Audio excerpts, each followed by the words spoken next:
Hey Ken, don't be nervous about making a post. Everybody's friendly here. There are no stupid, well, there are stupid questions. The only stupid questions are the ones you have and you don't let us help you with, right? Ken is asking that he is a real estate photo dude and he says he's kind of new to real estate photography. Welcome, pal. He says he's using a D800E for interiors and a D7000 as backup. Now, the D800, I'm not quite sure about an E, but the D800 is a big boy high-end pro camera with video. The D7000 was Nikon's first camera, DSLR style camera with video that was worth a darn. And he says he's quite fascinated with the idea of mirrorless cameras. Well, you sure as heck should be, sir.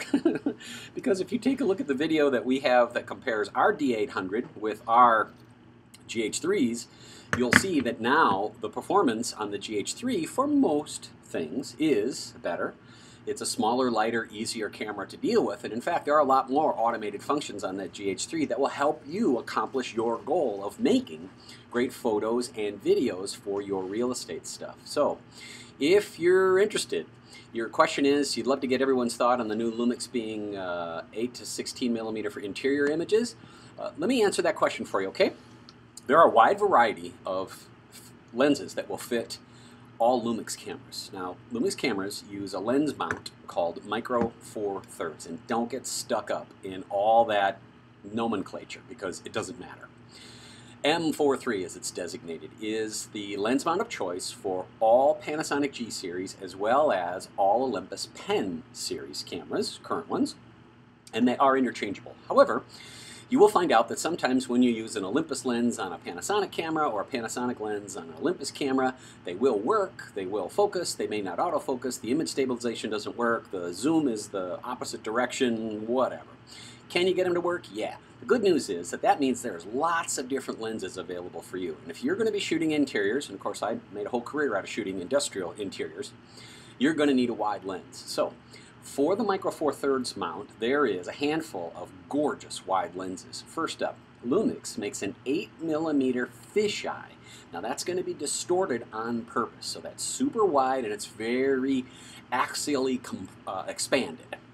They also make a lens that I call a masterpiece lens, buddy. It is expensive. I think it's $1,200, but I cannot live without it.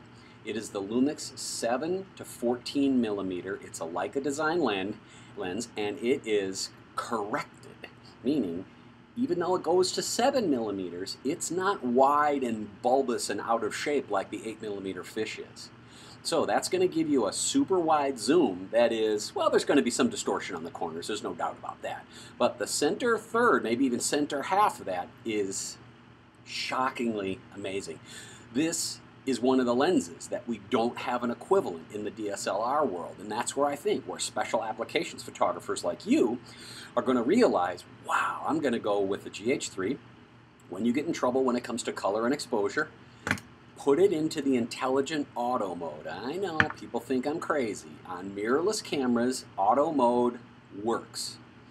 When you get in trouble, when you're shooting your D800, right? Say you're like me and you like to shoot more JPEGs. When you get in trouble when it comes to color and exposure and all that other nonsense, you just go to RAW and you're going to fix it later, right? Okay. Me, on a GH3, and it has RAW, but I'm not a big RAW fan, I'm going to go from JPEG to intelligent auto because I know it's going to get the job done that I need, both photo and video.